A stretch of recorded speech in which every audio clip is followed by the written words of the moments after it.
the monthly raise for SSI benefits. What does the actual letter and proposal say? That's exactly what we're going to be talking about in this video, so let's get into it. But hey everybody, welcome, and thank you so much for joining me. If you haven't done so already, or if you happen to be new here, please make sure to hit the subscribe button right down below the video, as I am your one and only daily advocate. Thank you so much for your support. Let's get into it. So if you haven't watched my last couple videos talking about this topic, here's what I would suggest. Finish watching this video as we're going to go over the letter here in just a minute, and then go back and watch those last couple videos from yesterday. I have 2 videos talking about this. Check those out for more information. But this is a new proposal that was just recently released, offering SSI beneficiaries a raise to their benefits up to 100% of the federal poverty level. Now, I want to make it very clear. This is still a proposal. It was introduced by a bunch of lawmakers in the House of Representatives and Senators, written up as a proposal and a letter, which I actually have right here. We're going to read it to you in just a second. And then it was presented to President Biden and Vice President Harris. With that being said, I'm going to bring Corey in right now. She's going to read you the letter word for word. This is the exact proposal that was sent to President Biden and the Vice President. And then I will catch you on the other side in just a minute. All right, I'll see you in a minute. Dear President Biden and Vice President Harris, in recovering from the pandemic, as your administration has made clear, we have an unprecedented opportunity to expand the American social safety net and lay the foundation for a just, sustainable society. While there is much to applaud in the American Jobs Plan, we especially appreciate your push to invest $400 billion in expanding access to home and community-based services. This represents an important step towards fulfilling your campaign commitments to eliminating waiting lists for these services for people with disabilities and older adults, fix Medicaid's institutional bias, and raise wages and benefits for care workers. We look forward to working with you to transform our economy to prioritize well-being and care for all people. Now, as you prepare to build on that vision with the forthcoming American Families Plan, we ask that you devote particular attention to the lowest income disabled and older Americans, who are all too frequently left behind.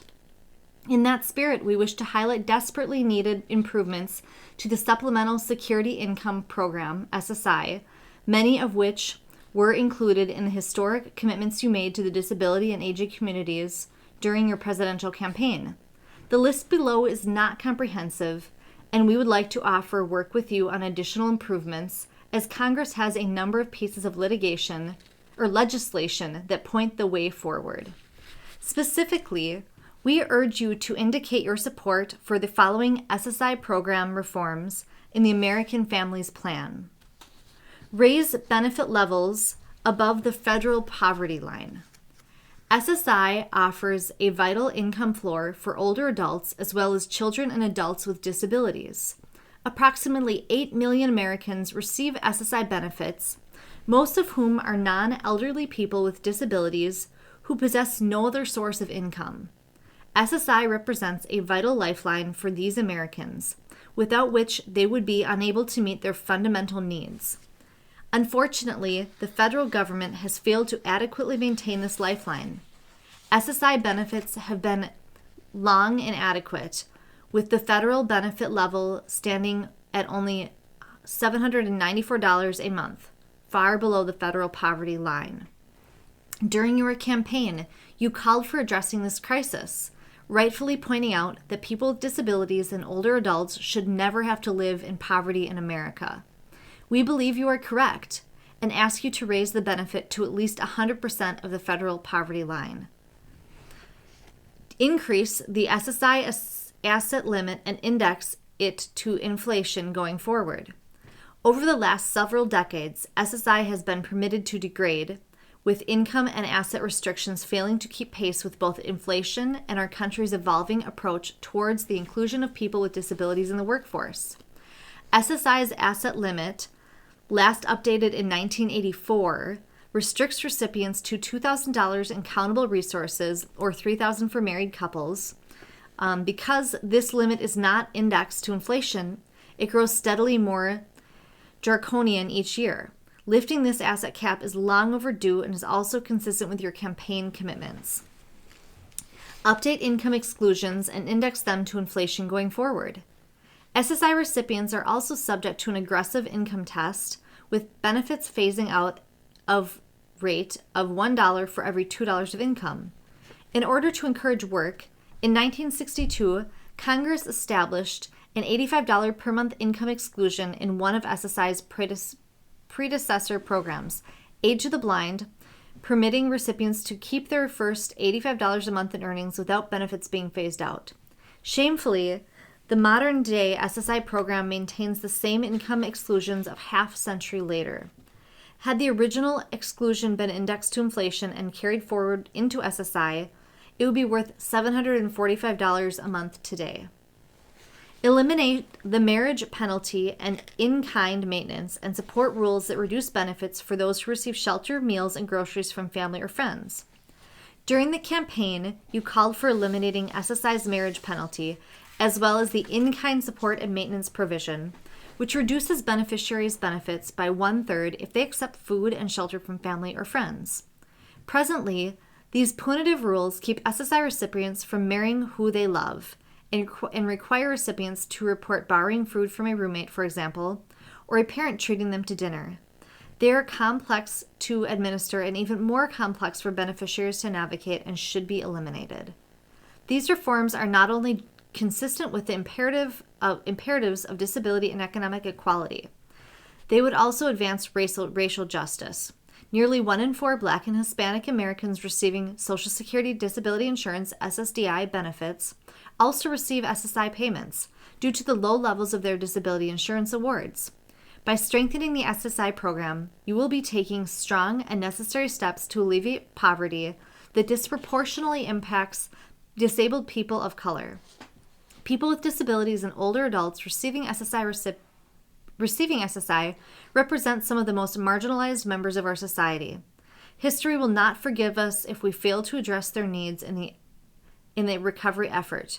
We ask you to prioritize this essential SSI reform in the American Families Plan and stand ready to work with you to make them a reality.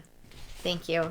Hey, thanks, Corey. So as you can see right there in the letter, these lawmakers are calling on President Biden and the Vice President to increase SSI benefits. At the same time, they do have additional requests in their proposal. One thing that I really do like about this letter is they went back to when President Biden was campaigning and they said, hey, you said it right here. People with disabilities and older adults should not need to live in poverty. I love that they pointed that out because they're like, hey, President Biden, check it out. You're the one that said it. What do you say? Should we give them a raise now? At the same time, some of the other requests that we saw right there in the letter, they want to increase the income and asset limits and index them to inflation. At the same time, they want to eliminate the marriage penalty.